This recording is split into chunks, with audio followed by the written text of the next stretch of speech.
Part 1. King John of England, the original disaster. Hey guys, welcome back to my channel. Tonight we begin with one of my favorite genres of history, the so bad it's almost comedy monarchs. So, dim the lights, get your tea, and maybe fluff up that pillow, because we're about to glide into the medieval era's Hall of Shame. And who better to start with than one of the most consistently roasted kings in English history, John. Yes, that John. The one forever cursed by Robin Hood movies, where he usually shows up looking like a petulant worm in a crown. And honestly, not far off. John was the youngest son of Henry II of England and Eleanor of Aquitaine, which already meant trouble. He wasn't supposed to inherit much because he was, well, the spare of all spares. In fact, his nickname growing up was literally Lackland. Not because medieval people were poetic, but because his father didn't give him any significant estates. You can imagine what that did to a boy's confidence. Nothing says, "We love you, son," like, "Here's nothing. Enjoy." Now, John eventually stumbled into power in 1199, after the death of his older brother, Richard the Lionheart. And yes, Richard gets all the good press. He's the Hollywood king, charging into battle, galloping off on crusades, being tall, blonde, and heroic. Meanwhile, John is the guy who stayed home, raised taxes, and apparently lost every argument with every baron he ever met. Not quite equal billing. But don't worry, John's reign wasn't just boring, he managed to combine incompetence with cruelty in a way that was almost artistic. For starters, he lost Normandy. Yes, Normandy, the prized possession of his dynasty, gone by 1204 thanks to his half-baked diplomacy and poor military strategy. Medieval kings were supposed to defend their lands, but John was like, what if we just didn't? And then came his relationship with the church. Pope Innocent III told him who should be Archbishop of Canterbury. John naturally threw a tantrum, refused, and got the entire kingdom excommunicated. Imagine your whole country being told, sorry, no sacraments, no burials, no weddings, until your king grows up. A bold move, not a good one. But the real cherry on the disaster sundae was his treatment of his nobles. He taxed them into oblivion, seized their lands, and when challenged, did what any rational leader would do, imprison their families and starve them. Charming. He was basically the medieval version of a toddler with absolute power. This all climaxed in 1215 with Magna Carta, the great moment where the barons forced him to sign a document limiting his power. Except John immediately tried to wriggle out of it, because of course he did. He only signed it at sword point, and when he did, he supposedly had to be dragged to the table, sulking like a grounded teenager. And his end? Well, it's weirdly fitting. In 1216, John died of dysentery. The man who had starved prisoners to death himself ended up dying from what was essentially food poisoning after overeating peaches and cider. The kind of death you'd expect from a character in a Monty Python skit. So, King John, the man so bad that English law actually codified ways to stop kings from ever being quite that terrible again. That's an achievement of sorts. Let's float over to another royal disaster. Part 2. Charles VI of France, the mad king who thought he was glass. All right, if John was incompetent, Charles VI of France was, fragile. Literally. This is the man who went down in history as Charles the Mad. Though honestly, Charles the extremely unfortunate might have been kinder. Charles came to the throne in 1380 as just a boy, and at first things looked okay. His early reign had competent regents, finances were stable, and everyone thought, all right, maybe we're in for some solid Capetian leadership. Spoiler, they were not. In 1392, Charles had his first major breakdown.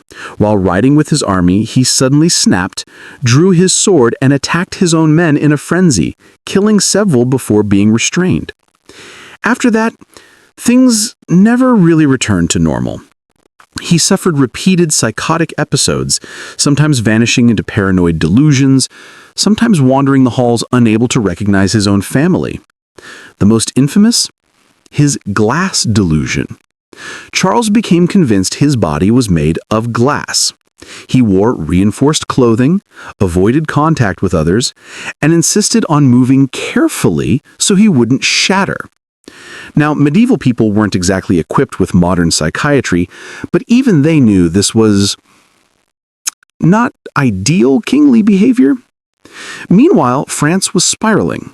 His wife, Queen Isabel of Bavaria, basically ran the show. And she wasn't exactly beloved. The dukes and princes circled like vultures, trying to take advantage of the king's fragility. Civil war broke out between the Armagnacs and the Burgundians, which sounds very grand, but was essentially two factions of nobles squabbling while the English quietly invaded again.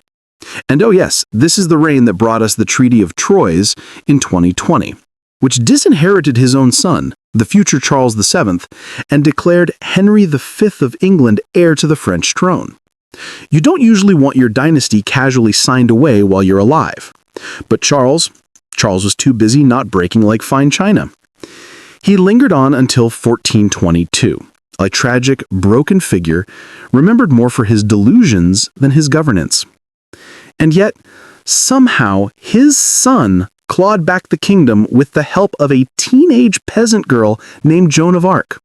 That's right, when your reign is so bad that God apparently has to send in Joan of Arc as damage control, you know it's bad. Let's drift onward. Another monarch, another mess. Part 3. Wenceslas IV of Bohemia, the king who just didn't bother. Next, let's glide over to Central Europe, where the late 19th century gave us Wenceslas IV of Bohemia. Not to be confused with Good King Wenceslas from the Christmas Carol. Spoiler, this guy... Part 2. Henry VI of England, the king who forgot to rule. So, we've had cruel kings, mad kings, and lazy kings. Now let's drift toward one who was, let's say, absent-minded in the extreme. England's Henry VI. Henry was born in 1421, the only son of Henry V. Which sounds great, except his father died when Henry was still a baby, meaning he technically became king at the ripe age of 9 months old. Imagine being handed a crown when you can't even chew bread yet. At first, things seemed promising. Regents ruled in his name, England controlled vast swaths of France, and the whole dynasty looked unstoppable. But then, Henry actually grew up, and, well, he just wasn't built for kingship. For starters, he had none of his father's charisma or military skill. He was deeply pious, like monastic levels of piety. He would rather discuss theology or fund colleges than lead armies, which is nice for a scholar, less nice for a medieval king whose entire job was don't lose France. Spoiler, he lost France. Under Henry, one by one, English possessions across France slipped away. Normandy fell. Gascony fell. By 1453, all that was left was Calais. That's right, the empire his father carved out with blood and steel was basically gone. And Henry, he sort of just watched it happen. Probably while praying quietly in a corner. But the real kicker is he inherited his grandfather's Charles VI of France's mental instability. That's right, the madness gene. In 1453, after hearing about the catastrophic English defeat at Castiglione, Henry suffered a total breakdown. For over a year, he couldn't speak, recognize people, or function. He just sat, silently, catatonic, while the kingdom spiraled into chaos. During this time, his wife, Margaret of Anjou, stepped in. Margaret was fierce, ambitious, and basically ran the government.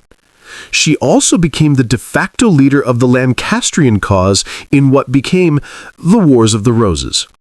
Which, let's be honest, would not have happened if Henry had been even remotely competent. Henry's reign was a constant back and forth of losing the throne, regaining it briefly, and losing it again. He was deposed by Edward IV in 1611, restored in 1770, and then captured again in 1771. By then, he was a broken man, kept in the Tower of London until, well, let's just say he mysteriously died shortly after Edward reclaimed the throne, probably murdered. Henry VI was remembered not as a tyrant, or even as a fool, but as a tragic figure, gentle, devout, and entirely unsuited for power. England got a monk when it desperately needed a general. Sometimes being too nice really is a terrible qualification for king. Let's float south now, to sunny Italy, for another brand of disaster. Part 3. Ferdinand I of Naples, the king with a terrifying hobby. Ah, Naples. Beautiful weather, gorgeous coastline, delicious food, and in the 15th century, ruled by Ferdinand I of Naples, a man whose hobbies included collecting people. Dead ones. Ferdinand, known as Ferrante, reigned from 1458 to 1494. On paper, he was actually a capable ruler. He strengthened Naples, fended off invasions, and balanced tricky diplomacy with the Pope and other Italian states. But he also had, let's call them, peculiar habits. Most infamously, he maintained a secret underground chamber in his palace known as the Museum of Mummies. And no, not Egyptian artifacts. We're talking about the corpses of his political enemies. See, when Ferdinand crushed rebellions, he didn't just execute the nobles who opposed him. He had their bodies embalmed, dressed in their fine clothes, and arranged in lifelike poses in his macabre gallery. Then, this is the best part, he would occasionally invite living nobles to visit the chamber. Imagine walking into a room and seeing your old colleagues, now waxy, glass-eyed mannequins of themselves, propped up around the walls. The subtle message, cross me and you'll join the collection. Nothing says good governance than psychological terror decor. On top of that, Ferdinand was notoriously stingy. Even when his kingdom was doing well financially, he hoarded wealth and treated his subjects harshly. Rebellions flared constantly, because apparently nobody liked having a king who doubled as a tax collector and a horror movie curator. In the end, his creepy museum didn't save him. When Charles VIII of France invaded in 1494, Ferdinand fled Naples. He died shortly after, leaving behind a kingdom in turmoil and a reputation as Italy's resident villain king. So yes, Ferdinand may have been effective in some ways, but when your greatest legacy is creepy corpse collection, you earn a solid place on the terrible king list. Let's slide back up to France, where another Charles was making a mess of things. Part 4. Charles II of Navarre, the Poison King.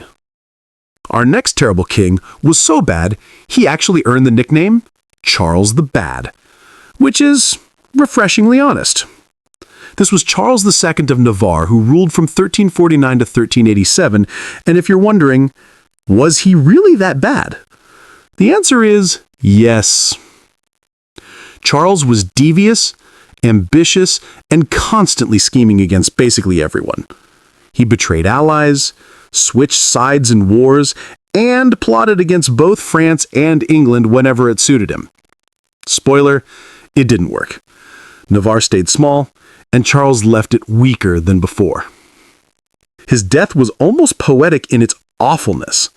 In 1387, he fell ill, and his physicians decided he needed to be wrapped tightly in brandy-soaked cloths. Medieval medicine, always reliable. Unfortunately, one night, a servant lit a candle too close, The sheets caught fire, and Charles burned alive in his bed. For a king obsessed with poison, dying by accidental immolation feels like cosmic irony. Charles the Bad. Treacherous in life, spectacular in death. Let's float to one more monarch tonight, a final act of royal mismanagement. Part 5. Peter of Castile, the cruel, or, if you prefer, the just. Not exactly subtle contrasts. Peter ruled from 1350 to 1369. He came to the throne young, and right away people noticed his temper. He was volatile, impulsive, and Part 3. John Balliol of Scotland, the Puppet King. Let's begin this stretch up north, in Scotland, with a man who might win the award for least effective king ever crowned. John Balliol, or as many of his Scottish contemporaries called him, Tomb Tubbard, which literally means empty coat. Not exactly a confidence-inspiring nickname. John became king in 1292 after a long succession dispute. Edward I of England, better known as Edward Longshanks or the Hammer of the Scots, helped pick him. That's already a bad sign. If your throne is handed to you by a man famous for conquering things, you're probably not going to enjoy a long, independent reign. From the start, John wasn't respected. The Scottish nobility saw him as weak. Edward saw him as a puppet. And John himself, well, he mostly flailed. Edward demanded John acknowledge him as overlord, and instead of resisting, John meekly agreed. Then Edward dragged Scotland into his wars against France. Scottish nobles were furious. Rebellions started bubbling up. In 1296, Edward lost patience. He invaded Scotland, captured John, stripped him of his royal insignia, and carted him off to London. Tomb Tubbard indeed, an empty coat, a king in name only. After being released years later, John lived quietly in France, never returning to Scotland. His reign had lasted barely 4 years, and he achieved precisely nothing. In fact, his incompetence directly fueled the wars of Scottish independence, paving the way for figures like William Wallace and Robert the Bruce. So, yes, John Balliol was terrible. Not because he was cruel or tyrannical, but because he simply wasn't a king at all. He was a placeholder, a man-shaped gap in Scotland's crown. History's equivalent of being the kid picked last for dodgeball, then immediately hit in the face. Let's drift east now, to the Holy Roman Empire, for a monarch who took eccentric to dizzying levels. Part 4. Ludwig II of Bavaria, the Dreamer King. All right. Technically, we've drifted a bit past the medieval timeline here, into the 19th century, but Ludwig II of Bavaria deserves a candlelit mention, if only because he was that bad at reigning. Think of this as a bonus bedtime diversion. Ludwig came to power in 1864, young, handsome, and wildly romantic. He loved art, music, and fantasy. Governance? Not so much. He basically abandoned politics to indulge in his personal dream world, leaving ministers baffled while he poured his fortune into fairy tale castles. You've probably seen Neuschwanstein, the towering Disney-style castle perched on Bavarian cliffs. That was Ludwig. Gorgeous, yes, but also ruinously expensive. He bankrupted his state building these monuments to his imagination. By the 1880s, Bavaria was drowning in debt, while Ludwig lived in seclusion, ordering new castle designs and demanding midnight sleigh rides through the Alps. He also had a flair for the dramatic. He identified deeply with the operas of Richard Wagner, whom he idolized and funded lavishly. He styled himself a kind of tragic, artistic hero, except instead of rescuing maidens or slaying dragons, he was emptying the treasury faster than taxes could refill it. Eventually, the Bavarian government decided enough was enough. In 1886, they declared Ludwig insane and unfit to rule. He was deposed, arrested, and placed under guard. Days later, he was found dead in a lake, along with his doctor. Officially, drowning accident, but the mystery remains. Was Ludwig truly insane? Maybe. Was he terrible at ruling? Absolutely. His reign was a fantasy novel come to life, gorgeous, extravagant, and entirely detached from reality. Bavaria got castles instead of policy, and financial ruin instead of stability.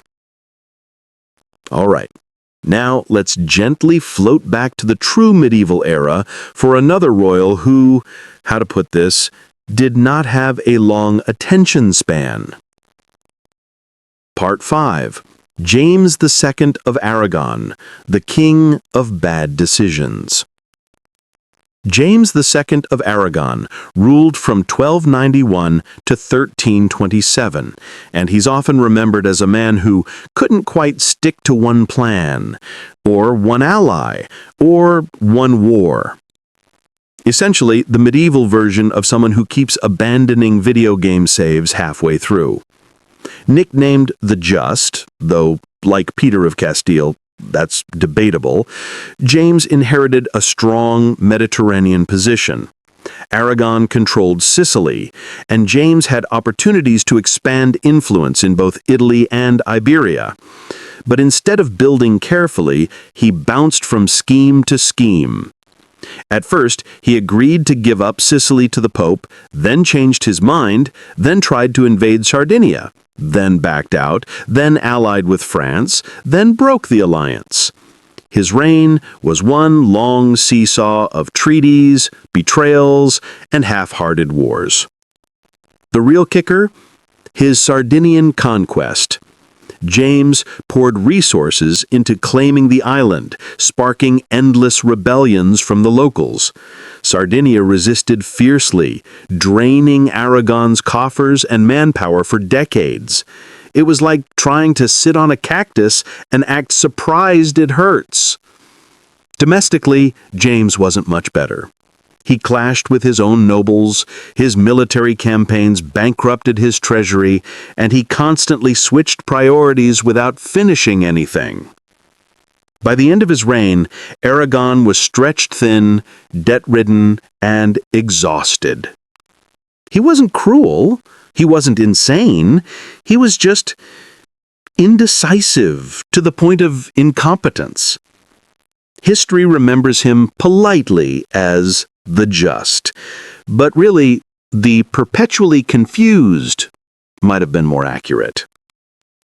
Now, from a dithering Aragonese king, let's slide into one of the strangest royal childhoods in medieval history. Part 6. Charles II of Hungary, the child king who got nothing done. Charles II of Hungary is another case of a king who mostly serves as a cautionary tale about dynastic politics. Born in 1345, he technically became king of Hungary as a child, thanks to his father's connections in Naples and Hungary's constant succession disputes. Problem? He wasn't even in Hungary. He grew up in Naples, under the protection of his relatives. So when Hungarian nobles declared him king, he was nowhere near the throne, and other factions immediately challenged his claim. By the time Charles actually set Part 4. Philip III of France, the king who did nothing and somehow less than that. We've covered cruel kings, mad kings, and lazy kings. Now let's turn to a monarch whose greatest crime was spectacular mediocrity. Philip III of France, ruling from 1270 to 1285. nicknamed Philip the Bold, which is hilarious because he was about as bold as a wet dish rag. Philip inherited the throne in 1270 when his father, Louis IX, aka Saint Louis, died during the Eighth Crusade. That's right, his dad was literally a saint. Imagine following that act. You can't. And Philip certainly didn't. Where Louis IX had been pious, strong, and visionary, Philip was indecisive, dull, and deeply forgettable. Chroniclers struggled to find anything interesting to say about him, which is maybe the worst insult for a king, not being feared or hated, but being boring. His main claim to fame was leading a disastrously pointless war in Aragon. He dragged France into the conflict because of papal politics, trudged over the Pyrenees with his army, achieved nothing, and then promptly died of dysentery during the retreat. Classic medieval ending. Philip left no great reforms, no victories, no inspiring legacy. Just debts, a weakened army, and a reputation as a man who could turn opportunities into nothing. Philip the Bold. More like Philip the Bland. Let's drift east now, toward Hungary, where one king managed to be both dangerous and ridiculous at the same time. Part 5. Sigismund of Hungary, the king who couldn't stop losing. Sigismund of Luxembourg, King of Hungary from 1387 and later Holy Roman Emperor, is best known for being involved in disasters. If there was a major event going horribly wrong in late medieval Europe, Sigismund was usually nearby, probably giving bad advice. His first big blunder was Nicopolis in 1396. This was supposed to be a glorious crusade against the Ottomans. Sigismund gathered knights from across Europe, marched grandly toward battle, and then proceeded to get absolutely crushed by Sultan Bayezid I. Thousands of crusaders were killed or enslaved. Sigismund barely escaped by boat, fleeing down the Danube while his army was annihilated. Classic medieval ending. Then there was the Council of Constance, 1414 to 1418, where Sigismund played host. On the bride's side, he helped end the Great Schism by resolving the multiple pope situation. On the not-so-bright side, he promised safe conduct to reformer John Huss, and then burned him at the stake anyway. Sigismund's reputation never recovered among reformers, and Huss's execution sparked the Hussite Wars, which turned Bohemia into a war zone for decades. Oh, and those Hussites? They repeatedly defeated Sigismund in battle, often humiliating him with their brilliant use of war wagons while he floundered. He spent years trying to crush them, only to fail over and over again. Sigismund wasn't the worst monster of the Middle Ages, but he might have been one of the most consistently unlucky and ineffective. Wherever he went, failure seemed to follow. If John Balliol was an empty coat, Sigismund was an unlucky magnet. Now, let's float west again, for a monarch who was so disappointing, his people eventually just shrugged and gave up on him. Part 6. Charles IV of Spain, the man who let Napoleon walk in. All right, I'll admit, this one pushes us into the early modern era. But Charles IV of Spain was such a train wreck, he deserves a sleepy spotlight here. Charles ruled from 1788 to 1808, and while that's outside the medieval window, his incompetence fits perfectly with our theme. He inherited a declining Spain and somehow made it worse. Charles wasn't cruel, he wasn't even mad, he was just completely useless. He loved hunting, tinkering with clocks, and doing anything except governing. He left the actual business of ruling to his wife, Maria Luisa of Parma, and her favorite courtier, Manuel Godoy. Godoy, a handsome but deeply unpopular noble, basically ran Spain while Charles wandered around with his pocket watches. Under Charles and Godoy, Spain became a French puppet. Napoleon saw his chance, manipulated the royal family, and, in 1808, marched into Spain with minimal resistance. Charles abdicated in panic, and Napoleon casually handed the throne to his brother, Joseph Bonaparte. That's right, Spain, once a global superpower, ended up ruled by Napoleon's brother because Charles couldn't be bothered to do his job. Later, Charles lived in exile, still fiddling with clocks, while his country was torn apart by war. A king so passive, he made even John Balliol look decisive. But perhaps we should drift back to the medieval centuries proper, where another Charles was fumbling in France. Part 7. Charles VIII of France, the king who bumped his head. Charles VIII of France, ruling from 1483 to 1498, wasn't especially cruel or insane. He was just a... Part 5. Charles III of Navarre, the noble who wasn't. Charles III of Navarre, 1387 to 1425, was nicknamed the Noble, which is rich because he spent most of his reign acting more like the nuisance. To be fair, Charles wasn't the absolute worst tyrant out there. He didn't massacre his people or lose entire battleships in a bathtub accident. But what he did manage to do was weaken Navarre through endless political flip-flopping. Charles inherited a kingdom sandwiched between France and Spain, which is already a recipe for headaches. Instead of strengthening Navarre, Charles spent his reign playing both sides, allying with France one year, betraying them the next, then cozying up to Castile, then breaking with them too. His court became infamous for corruption, intrigue, and incompetence. Money was wasted, alliances were squandered, and Navarre remained a political lightweight. Despite his fancy title, Charles's legacy is one of muddle and mediocrity. He didn't destroy his kingdom outright, but he didn't do much to save it either. Basically, Charles III was the kind of king who tries to keep all his options open, only to find out nobody wants him at their party. Part 6. Wenceslaus IV of Bohemia, Holy Roman Emperor from 1378 to 1400. A man who could have been great if greatness was measured in empty mugs of beer. Wenceslaus inherited both the throne of Bohemia and the imperial crown. But instead of strengthening his empire, he mostly strengthened his drinking arm. Chroniclers describe him as lazy, careless, and often drunk. His rule was so disastrous that his own nobles repeatedly locked him up.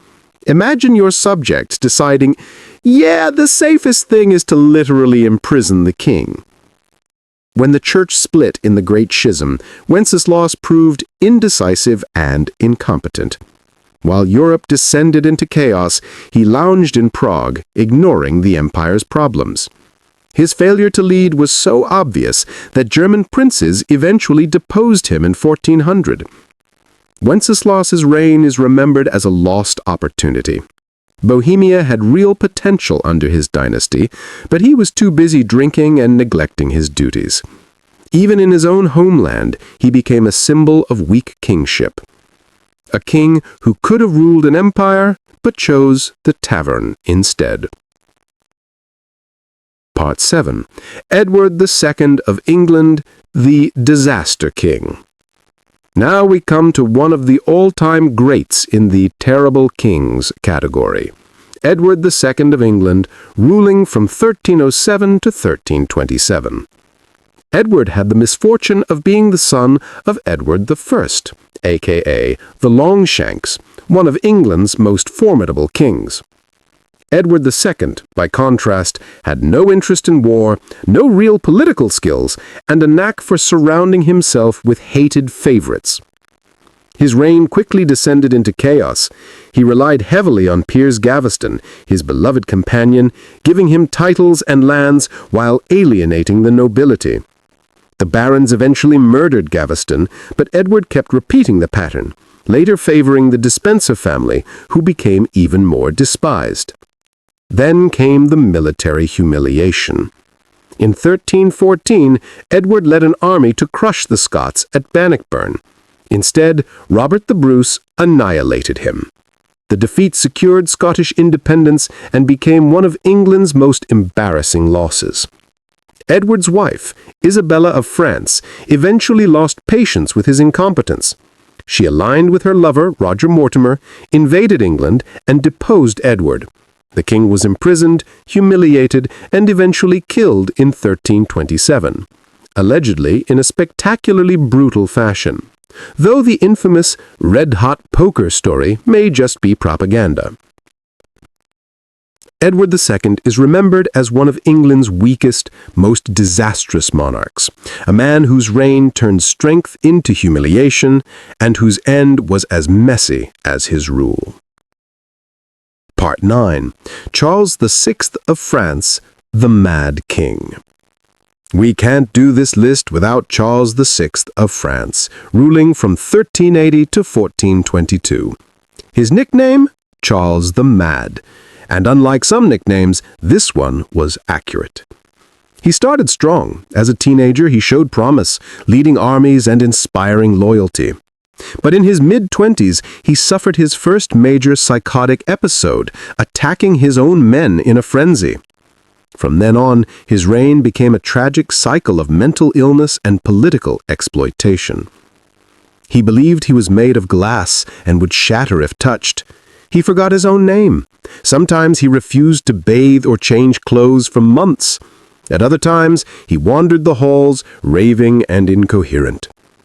While Charles struggled, France descended into chaos. The Burgundian and Armagnac factions tore the kingdom apart in civil war. The English seized the chance, invading under Henry V and crushing France at Agincourt in 1415.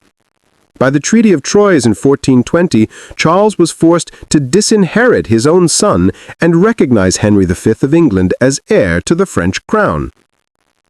His legacy left France humiliated, broken, and vulnerable. Charles VI wasn't cruel or incompetent by choice.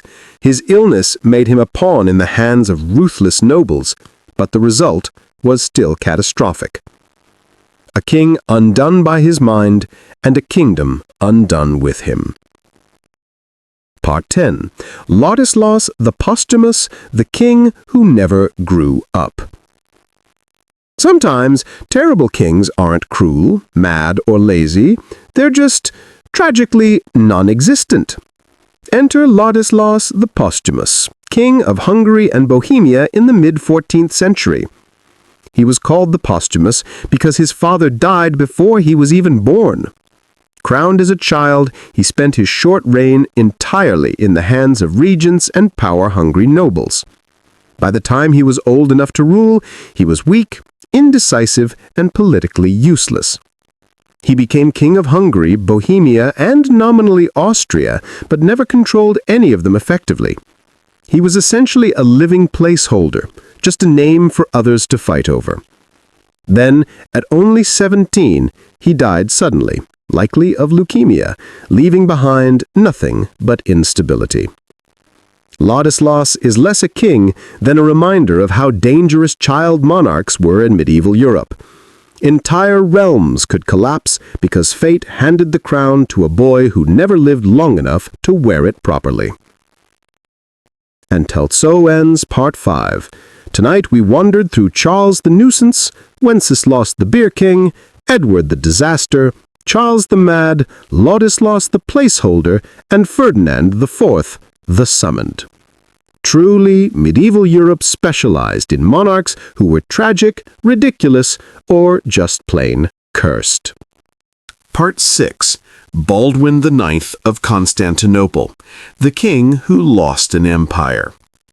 Let's start in the early 13th century with Baldwin IX, Count of Flanders, later crowned Emperor of Constantinople.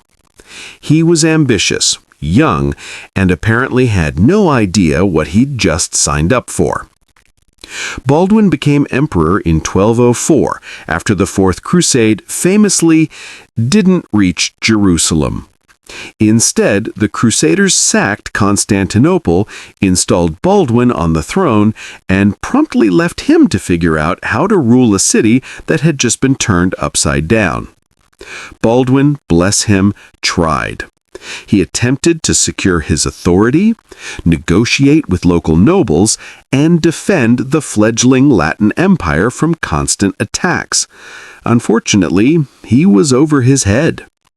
The Bulgarians, under Tsar Kaloyan, crushed Baldwin at the Battle of Adrianople in 1205. Baldwin was captured, held prisoner, and reportedly starved to death. The Latin Empire itself was short-lived, collapsing within 50 years. Baldwin's reign is remembered not for cruelty or madness, but for incompetence at an almost heroic scale. He inherited a mess and somehow made it messier. He's a classic too little too late king, whose dreams of empire ended in a prison cell. Part 7. Ethelred the Unready, England's original fail king. Now let's glide even further back to Anglo-Saxon England to Ethelred II, nicknamed the Unready. And no, that doesn't mean he couldn't make toast. Unready comes from the Old English unrad, meaning bad counsel. Basically, he listened to terrible advisors and followed their terrible plans. Ethelred reigned from 978 to 1016, a period dominated by Viking raids, and while some kings would rise to the challenge, Ethelred did not. He paid the Danes massive sums of money, known as Danegeld, hoping they'd go away. Spoiler, they did not. He made alliances and then broke them. He exiled nobles, then begged them to return. He attempted a massacre of Danes living in England, which predictably sparked even more raids. Ethelred's reign was a continuous loop of poor decisions and missed opportunities. By the time he died, England was practically in chaos, and Canute the Great took the throne soon after.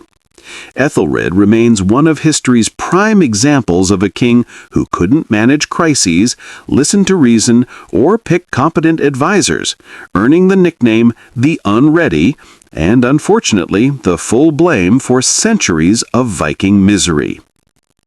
Part 8. James II of Scotland, killed by his own cannon.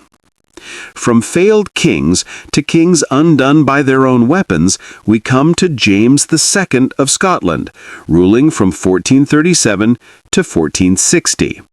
James was ambitious and determined to strengthen the monarchy, which is admirable, except in 1460 he was inspecting artillery at Roxburgh Castle. A cannon exploded unexpectedly, killing him instantly. Yes, the king who fought to strengthen his country ended up flattened by one of his own inventions. His death was sudden, tragic, and, let's be honest, slightly absurd. James II's reign had been productive in some ways, but it ended with a reminder that even kings are not immune to bad luck and medieval technology.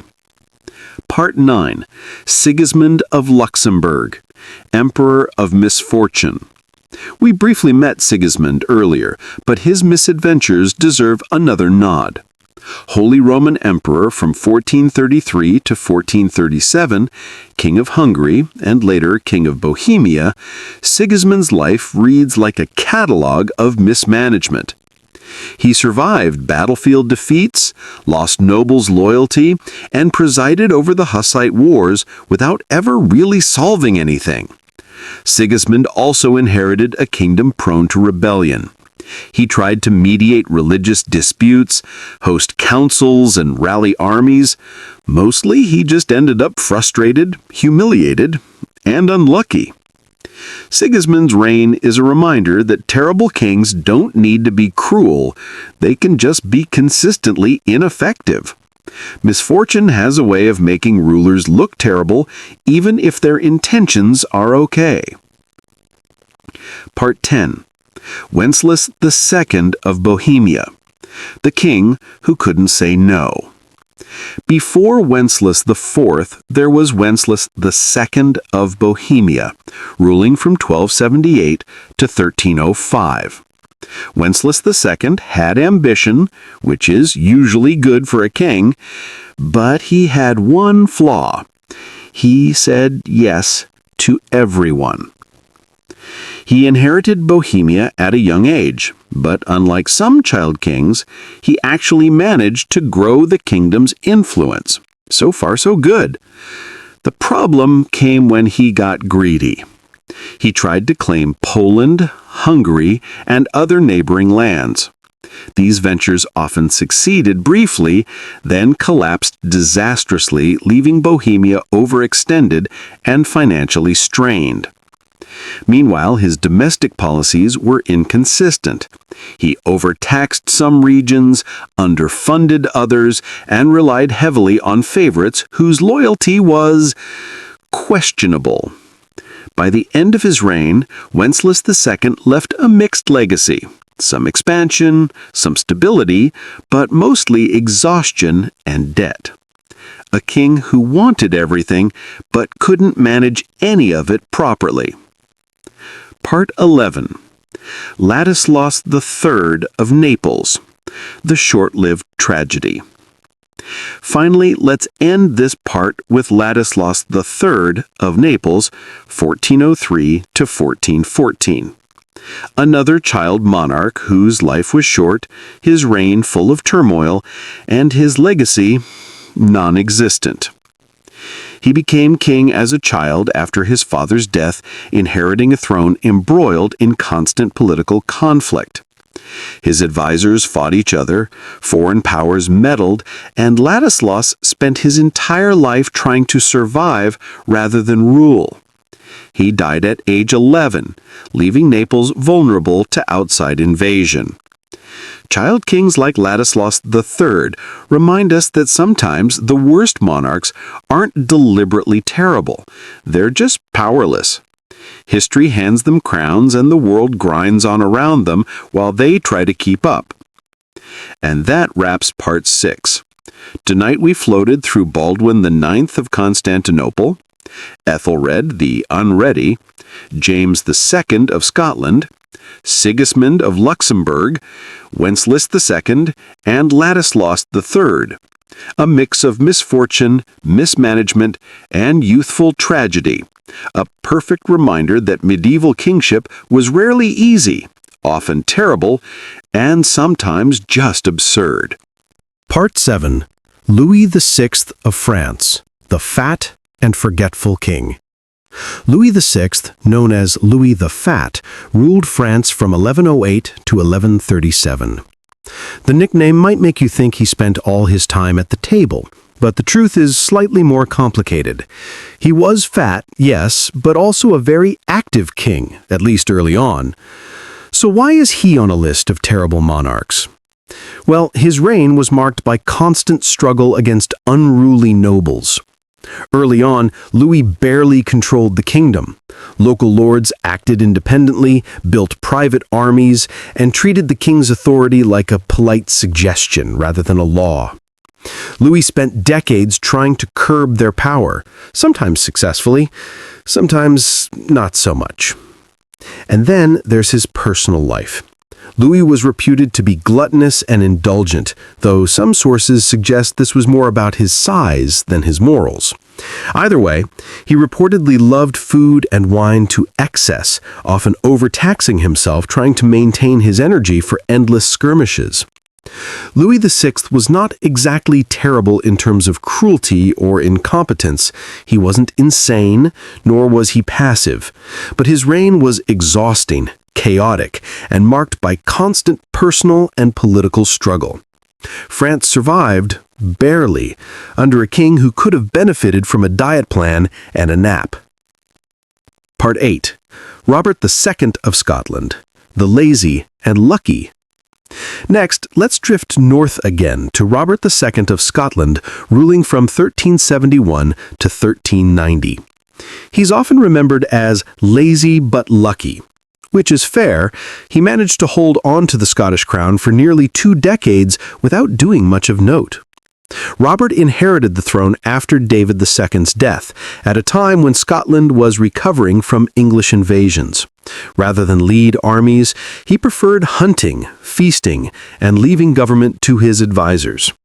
And somehow, despite this laissez-faire approach, Scotland remained relatively stable. Luck, careful nobles, or sheer inertia, take your pick. While he wasn't cruel or particularly stupid, Robert II's passivity left Scotland weak in foreign affairs. He avoided major conflicts, but also missed opportunities to strengthen the kingdom. A king who coasted, relying on luck and the competence of others, earns a quiet kind of terrible, invisible, ineffective, and utterly forgettable. Part 9. Henry IV of Castile, the Weakling. Henry IV of Castile, ruling from 1544 to 1574, earned the unflattering nickname the Impotent, though opinions vary on whether it was literal, political, or both. Regardless, his reign was riddled with scandal, intrigue, and dynastic chaos. Henry faced constant rebellion from his own nobles, as well as disputes over his legitimacy and succession. His half-sister, Isabella of Castile, and other claimants frequently challenged his authority. He often negotiated weak settlements or retreated from conflict rather than asserting real control. Meanwhile, rumors about his personal life, including questionable virility, fueled court gossip and further undermined his authority. By the end of his reign, Castile was politically fractured, weakened, and ready for a stronger monarch. Enter Isabella and Ferdinand. Henry IV's failure wasn't flamboyant cruelty or insanity. It was weakness, indecision, and inability to command respect. A quiet kind of terrible, but terrible nonetheless. Part 11. Ladislaus the Short, the tiny king with big problems. Ladislaus I of Poland, often called the Short, ruled from 2020 to 1333. The nickname refers not just to his stature, but perhaps symbolically to the scale of the problems he faced versus his ability to manage them. Poland at the time was fragmented, threatened by neighbors, and internally unstable. Ladislaus worked to unite the kingdom and defend it against the Teutonic Knights and Bohemian claimants. However, his reign was constantly challenged by political rivals, rebellious nobles, and external pressure. Though clever and occasionally brave, Ladislaus's reign was marked by constant tension, near misses, and political exhaustion. He never truly failed spectacularly, but he never truly succeeded either. Sometimes, being mediocre while under immense pressure counts as a terrible reign in medieval history. Part 12. John of Bohemia, the Blind Adventurer King. John of Bohemia, ruling from 1010 to 1346, was another king whose reign combines tragedy, danger, and questionable judgment. Nicknamed the Blind King, he lost his sight in later years, but continued to participate in military campaigns. He spent much of his life wandering Europe, fighting in battles across France, Italy, and the Holy Roman Empire. While brave, he often put himself and his kingdom at risk. His final act was at the Battle of Crecy in 4036, where, despite being blind, he led his cavalry into a disastrous fight against the English and was killed. John's reign was not marked by domestic failure, but by reckless adventurism. Brave, perhaps, but terrible in terms of political prudence. His death left Bohemia temporarily leaderless, showing how courage without caution can make a king terrible in practice. Part 8. John II of France, ruling from 1350 to 1364, earned the ironic nickname John the Good. And yet, his reign is remembered mostly for defeat, ransom, and humiliation. Early on, John inherited a kingdom recovering from the Black Death and ongoing conflicts with England during the 100 Years' War. He tried to assert authority and lead his armies personally. This might have been fine if he weren't prone to making catastrophic tactical errors. In 1356, at the Battle of Poitiers, John led his forces against the English and ended up captured. He spent years in England, held for ransom. During his absence, France suffered from internal instability, rebellious nobles, and general chaos. When John finally returned, after his ransom was partially paid, he tried to restore order, only to die in 1364, leaving the country in fragile hands. John II's legacy? Well-intentioned, but unlucky. Brave, but tactically inept. The good? Perhaps in personal character. Effective king? Not so much. Part 9. Alfonso XI of Castile, the conqueror who overreached. Alfonso XI of Castile, ruling from 1312 to 1350, earned a reputation as a military king, but even conquerors have bad days. Alfonso is remembered as ambitious, aggressive, and occasionally terrifying, but his personal and political choices sometimes undermined his own rule. He spent much of his reign waging war against the Moors, successfully reconquering parts of southern Spain. This might suggest he was competent, but his personal life was a mess. Alfonso had numerous mistresses and illegitimate children, often creating tension at court and among his legitimate heirs. Even his military victories couldn't prevent disasters. He died of the Black Death while besieging Gibraltar, leaving a kingdom to grapple with succession disputes. Ambitious, capable in battle, but unlucky and personally indulgent, Alfonso's reign blends military glory with administrative chaos, classic terrible monarch traits. Part 10. Frederick II of Sicily, the king who fumbled diplomacy. Frederick II of Sicily, reigned 1296 to 1337, is another example of a king who might have been great if he had focused on governance instead of personal pride. He inherited a kingdom under pressure from Aragon and Naples, and spent much of his reign defending his territories. His military and diplomatic campaigns were mixed. At times, he negotiated clever alliances. Other times, he alienated potential allies with arrogance and intransigence. His court was reportedly decadent, indulgent, and rife with intrigue, which distracted from effective governance. By the end of his reign, Sicily remained independent, but politically weakened, with internal tensions ready to erupt after his death. Frederick II's reign is a reminder that personal pride and poor diplomacy can undermine even capable rulers. Part 11. Ladislaus of Naples, the tragic child king, returns.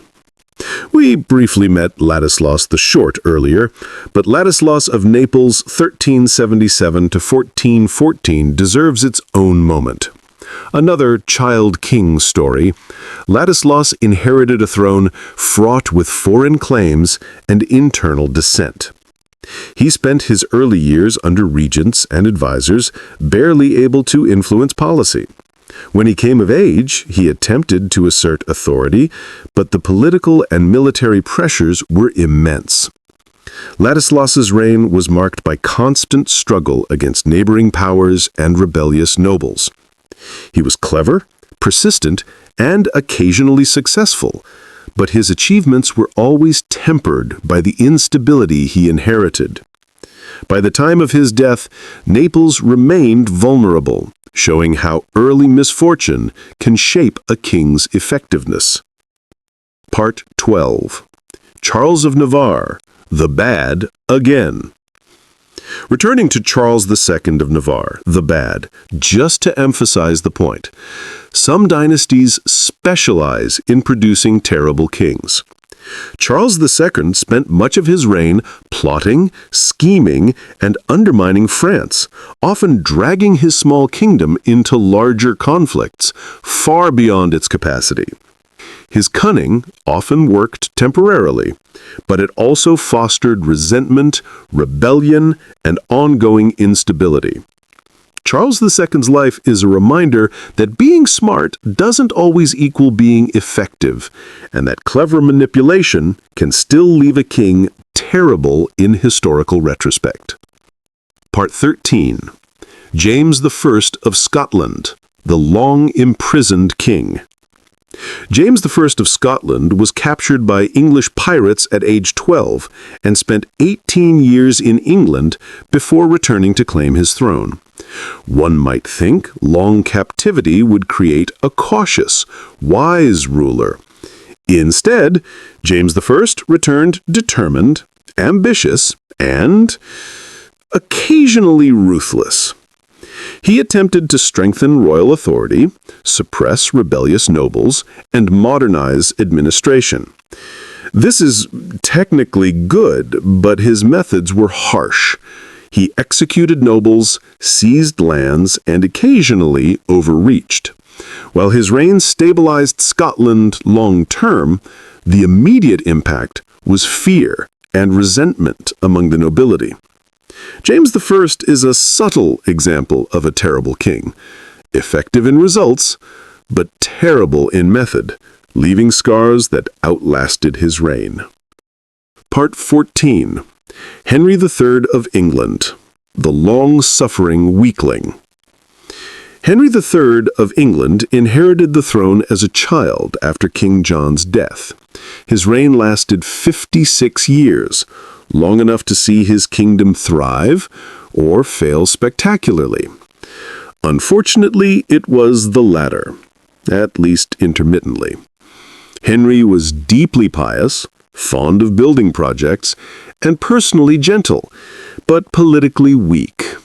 He repeatedly clashed with barons over authority, finances, and foreign marriages. His reliance on favorites like Peter de Roche and others alienated his nobles, sparking rebellions. He failed to assert strong leadership, and while England survived, his reign is remembered as indecisive, overly influenced by advisors, and occasionally humiliating for the crown.